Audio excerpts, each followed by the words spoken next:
TIKUS தீக்குஸ்னு ஒரு short film இப்போ தான் நான் ஒரு ஃபியூ ஹவர்ஸ் பேக் வந்து யூடியூப்பில் பார்த்துக்கிட்டு இருந்தேன். ஸோ அந்த படத்தை பற்றி தான் உங்களை எல்லார்ட்டும் ஷேர் பண்ணனா இங்கே இந்த வீடியோ செய்கிறேன். பேசிக்லி இட்ஸ் அபவுட் டிஷாலினி ஜெக். அந்த பொண்ணு வந்து எனக்கு ஃபீல் பண்ணுற ஒரு விஷயம் என்னென்னா, ஒரு கதாபாத்திரத்தை வந்து அவங்க உயிர் கொடுக்க அவங்களுக்கு வந்து நல்லாவே தெரியும். ஈஸியாக ஒரு கேரக்டரை வந்து அவங்க கேரி பண்ணுவாங்க. ஸோ அவங்க நல்ல ஸ்டாரி லைன் தான் சூஸ் பண்ணுவாங்கன்னு சொல்லி இந்த படத்தை வந்து நான் பார்த்தேன். Then only I got to know about the director. இந்த படம் பேசிக்காக என்னென்னா, நான் எல்லாமே சொல்லிட்டா படம் சுவாரஸ்யமாக இருக்காது. ஸோ நான் ராஃப்லி சொல்கிறேன். Even it's a short film, but எனக்கு அது ரொம்ப இம்பேக்ட்ஃபுல்லாக ஃபீல் பண்ணிச்சு. ஏன்னு கேட்டிங்களா, அதில் வந்து ஆபாச காட்சிகளோ ரொமான்டிக்ஸோ அந்த மாதிரிலாம் எதுவுமே இல்லை.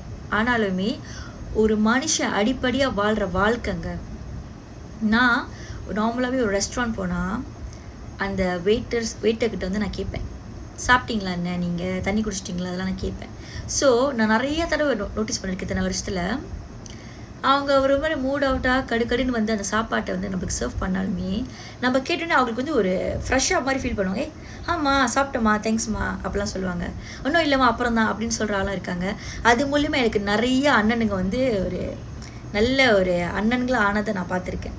மாமா ஷாப்பில் இருக்கலாம், நாசிகண்டாவில் இருக்கலாம், இந்தியன் சாப்பாடு கடையில் இருக்கலாம், இந்த மாதிரிலாம் நடக்கும் நான் நம்மளாம் எந்த இடத்துக்கு போனாலுமே. ஸோ சோர்வாக இருக்கிற அவங்க ஏதோ ஒரு கமிட்மெண்ட்டாக இருக்கலாம், குடும்ப வறுமையாக இருக்கலாம், கோல்ஸ் அச்சீவ் பண்ணுறதா இருக்கலாம்.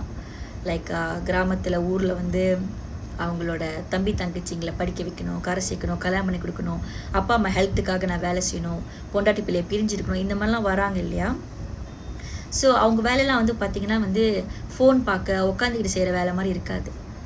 ஸோ என்னை பொறுத்த வரைக்கும் நம்ம கொஞ்சம் வார்த்தை பேசினோம்னா ஜெனுவினாக அந்த மாதிரி ஆளுக்கு வந்து நம்மளையும் மதித்து பேசுகிறாங்க, டைம் எடுத்து நம்மளையும் மதிக்கிறாங்க, அக்கறை காட்டுறாங்கன்னு ஃபீல் பண்ணுவாங்க. ஸோ என்னை பொறுத்த வரைக்கும் பேசிக்காக ஹியூமன் பீயிங்காக ஒருத்தரை வந்து அப்ரோச் பண்ணுறது, தெகோ பண்ணுறது, ஜெனுவினாக ஒரு சாதாரண கேரிங் காட்டுறது வந்து மச் இம்பார்ட்டன்ட் இப்போ இருக்கிற லைஃப் ஸ்டைலில் நான் சொல்லுவேன். ஏன்னா முக்கால்வாசி ஆளுங்க எல்லாரும் இல்லாட்டியுமே ஸ்ட்ரெஸ்லேயே சுற்றுறோம்.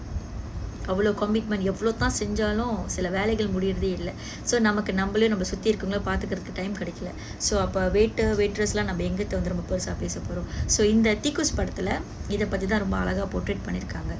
அந்த பொண்ணுக்கு வந்துட்டு ஃபேமிலியை அவங்க தான் வேலை செஞ்சு பார்க்குற ஒரு சுச்சுவேஷன், ஹெல்த் சரியில்லாத அப்பாவோ பார்த்துக்கிறதும் ஒரு கைண்ட் ஆஃப் அவங்களோட பிகஸ்ட் கமிட்மெண்ட். எட் பிடிக்காத வேலைன்னு இல்லை, அவங்க ஜென்வினாக அந்த வேலையை வந்து செய்கிறத நான் பார்த்தேன்.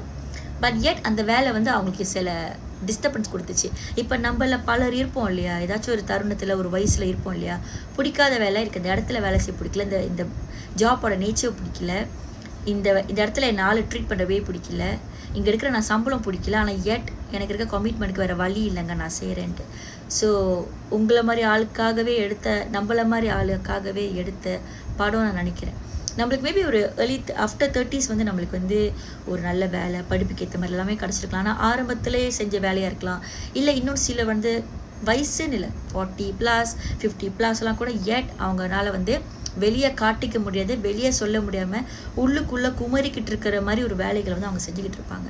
ஸோ இந்த படம் எடுத்த டைரக்டருக்கு ரொம்ப நன்றி. பிகாஸ் இது something that I always want to tell to people. என்னென்னா, மேல் பதவியில் இருக்கிறவங்கள ஒண்டி வந்து சுகர் கோட் பண்ணாதீங்க. கீழ் பதவியில் இருக்கிறவங்க இல்லை உங்களை வந்து நீங்கள் சரிக்கு சமமாக பாருங்கள்.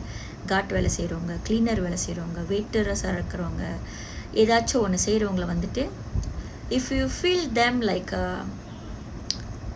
அவங்க ஒரு மாதிரி ரிசர்வ்டாக இருக்காங்கன்னா, அதுக்கு வந்து அவங்க வந்து படிக்காதவங்களோ இல்லை கெட்டவங்களோ இல்லை பழக்க தெரியாதவங்களோ மேனரிசம் தெரியாதவங்களோ இல்லை. மேபி உங்களவுக்கு மற்றவங்களுக்கு அவங்களுக்கு வந்து இன்னும் வந்து அவங்க செல்ஃபை எக்ஸ்போஸ் பண்ணுற விதம் தெரியாமல் இருக்கலாம், இல்லை ஏதாச்சும் ஒரு பிரச்சனையிலே அவங்க இருக்கலாம்.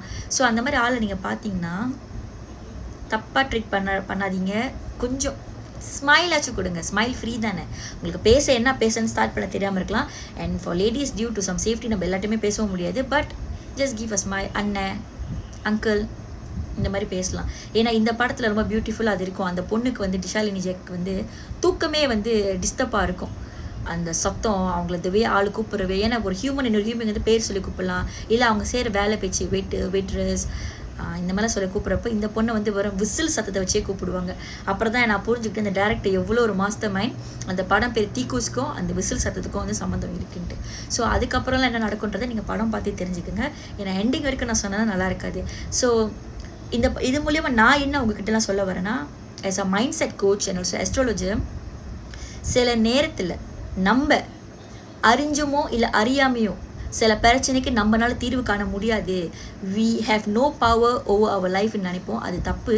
இதுக்கு தான் நீங்கள் தியானம், பிராணாயாமா, மேனிஃபெஸ்டேஷன், மெடிடேஷன் இதெல்லாம் நீங்கள் பண்ணுறீங்க, சரிங்களா? இதை தான் நான் வந்து ஹைலி எல்லாருக்கும் சஜஸ்ட் பண்ணுவேன் as an yoga instructor as well. ஏன் அப்படின்னா, இப்போ இந்த படத்தில் இருக்கிற மாதிரி தான் வீட்டில் இருக்க கமிட்மெண்ட்டாக இருக்கும், வெளியே செய்கிற வேலையாக இருக்கும். அப்புறம் இந்த பொண்ணுக்கு வந்து இந்த படத்தில் வந்து அப்பக்கப்போ ஒரு கற்பனை உலகத்துக்கு போயிட்டு வருவாங்க. எப்படின்னா அவங்க ஒரு மாதிரி கம்ஃபர்ட் லைஃப்பை வாழ்கிற மாதிரி, அவங்களுக்கும் வந்து பிடிச்ச பர்சன்கிட்ட வந்து லவ் அவங்க டிசர்வ் பண்ணுற மாதிரிலாம். ஆனால் ரியாலிட்டியில் பரிதாபம் அப்படி நடக்காது. ஸோ இன்னமும் அந்த மாதிரி ஆட்கள் வந்து நிறையவே உலகத்தில் வாழ்ந்துக்கிட்டு தான் இருக்காங்க. அவங்களுக்கு ஒரு அன்பு கிரேவிங்காக இருக்கும். ஆனால் எங்கே ஆரம்பிக்கிறது, யார்கிட்ட பேசுகிறது, எனக்கு இது டிசர்விங் இல்லை, ஜாதகக்காரவங்க தான் சொல்லிட்டாங்களே, ஜோஷியக்காரவங்க சொல்லிட்டாங்களே, நான் தான் இந்த மாதிரி பாடி ஃபீச்சர்ஸில் இருக்கேன், என்னை யாருக்கும் பிடிக்காது, இந்த மாதிரி செல்ஃப் டவுட்டோடு நீங்கள் வாழ்கிறீங்கன்னா ப்ளீஸ் அண்ணன், அக்கா, தம்பி, தங்கச்சி, அங்கிள், ஆண்டி, அம்மா, அப்பா, காஷினி ஆகியனா என் genuine request, you are always capable to rewrite your story. உங்கள் சப்கான்ஷியஸ் மைண்ட் வந்து அதனால வந்து பவர் இருக்குது உங்கள் செல்ஃப் வந்து மாற்றப்பட வைக்க. 100%. இப்போ நீங்கள் கேட்கலாம், இப்போ எனக்கு 66 வயசாச்சுமா, 66 ஆச்சு, நான் போய் 20 இயர்ஸாக வாழ முடியுமா? அந்த மாதிரி இல்லை. ஒரு ஸ்பெசிஃபிக் திங்ஸு ஒரு வகையாக நடக்கும். நம்மளோட நிம்மதியும் சரி, ஆல்வேஸ் ரிமெம்பர், நம்ம நிம்மதியும் சரி, நம்ம சந்தோஷமும் சரி, எல்லாமே வந்து நம்மக்கிட்டே தான் ஆரம்பிக்குது. நம்மளால தான் வந்து அது பிரச்சனையாக ஆகுது, நம்மக்கிட்டே தான் முடியுது. அதனால தான் சில பேர் பார்த்தீங்கன்னா காமிட் சூசைட் இந்த மாதிரிலாம் வந்து ட்ரை பண்ணுறாங்க. அது வந்து மற்றவங்கனாலன்னு சொல்லுவாங்க, அந்த பர்சன் ஏமாற்றிட்டாங்க, விட்டுட்டு போயிட்டாங்கன்னு. பட் அந்த பர்சன் மேலே அவ்வளோ ஃபீலிங்கை உயிர் கொடுத்தது ஆக்சுவலி நம்ம தான்றது வந்து உணர மாட்டாங்க. அண்ட் பாட்காஸ்ட்டும் நான் பார்த்தேன் இந்த தீக்கூஸ் டீமோட. ஸோ அதுலேயும் சப்கான்ஷியஸ் பற்றி நிறைய பேசிக்கிட்டு இருந்தேன். எனக்கு ரொம்ப ரொம்ப ரொம்ப ஹாப்பி ஆச்சு ஆக்சுவலி. பிகாஸ் சப்கான்ஷியஸ் ஆள் மனதை பற்றி தான் நம்ம ஒர்க்கே அதிகமாக பண்ணுறோம் நம்ம கிளையண்ட்டு கூட. அதை பற்றி பியூட்டிஃபுல் டிஷாலினி ஜெயக்கும் டைரக்டர் திவாகரன் நினைக்கிறேன் அவர் பேர், அவருமே பேசினது வந்துட்டு எனக்கு ரொம்ப ஹாப்பியாக இருந்துச்சு. ஸோ அதை பேஸ் பண்ணி தான் அவர் ஸ்டோரி எடுத்திருக்காங்க. போரிங்காக போகுதுன்னு நினைக்காதீங்க, பாருங்கள், இன்னொரு மனுஷன் படுற கஷ்டம் உங்களுக்கு வந்து புரியும். ஸோ அதுலேருந்து நம்ம வந்து யாரையுமே வந்து டவுன்கிரேட் பண்ண மாட்டோம்.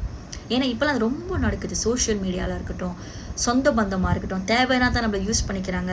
தேவை இல்லாட்டி நம்ம அவங்கள ஒன்றுமே தப்பு பண்ணியிருக்க மாட்டோம், எட் நம்ம வாழ்க்கை அவங்களோட பெட்டராக இருக்கக்கூடாதுன்னு சொல்லி அவங்களுக்குள்ளே இருக்கிற அந்த தாழ்வு மனப்பான்மை வந்து நம்மளை பற்றி ஆள்கிட்ட தப்பாக போட்டு பண்ணுறலாம் பண்ணுறாங்க. எஸ், இதை நானுமே பர்சனலாக எக்ஸ்பீரியன்ஸ் பண்ணியிருக்கேன். அப்படி நீங்களும் இந்த உலகத்தில் ஏதோ ஒரு மூலையில் யாருங்களும் ஏதோ வகையில் பாதிக்கப்படுறீங்கன்னா, always try to be kind, try to forgive and heal. So leave நாளில் என்ன மாதிரி உங்களுக்கும் ஒரு சேஞ்ச் வரணும்னு தோணுச்சுன்னா, because for me 24/7 service provide பண்ணுற ஆளாக, ஓவர்சீஸ் கிளையன்ட்ஸையுமே ஹேண்டில் பண்ணுற ஒரு ஆளாக எனக்கு இது பிடிச்சமான ஒரு விஷயம் என்னென்னா, நான் காசு கட்டி பயன்படுத்தின ஒரு விஷயமா இருக்கலாம், கன்சியூம் பண்ண விஷயமா இருக்கலாம், இல்லை எனக்கு பார்த்து பிடிச்சி ஒர்த் மை டைம் குவாலிட்டி அங்கே இருக்குதுன்னு நினைக்கிறது வந்து நான் வந்து என் சோஷியல் மீடியா ஃபேமிலிக்கு வந்து ஷேர் பண்ணிக்குவேன். ஸோ மற்றவங்க பிஸ்னஸ், மற்றவங்க டேலண்ட்க்கு நீங்கள் ஜென்யூனாக ஷேர் பண்ணுறப்போ, ஜென்யூனாக பலன் எதிர்பார்க்க ஷேர் பண்ணுறப்போ, நீங்கள் தச்சுட் என்ன மாதிரி தசா புத்தியில் நேரம் காலத்தில் சரியில்லாத ஒரு நிலைமையில் பயத்தில் ஒரு பிரச்சனையில் தச்சுட் இருந்தால் கூட பிரபஞ்சம் யார் மூலியமாச்சும் உங்களுக்கு கண்டிப்பாக காப்பாற்றும். ஸோ ஓம் நம சிவாய. தேங்க்யூ ஃபார் வாட்சிங்.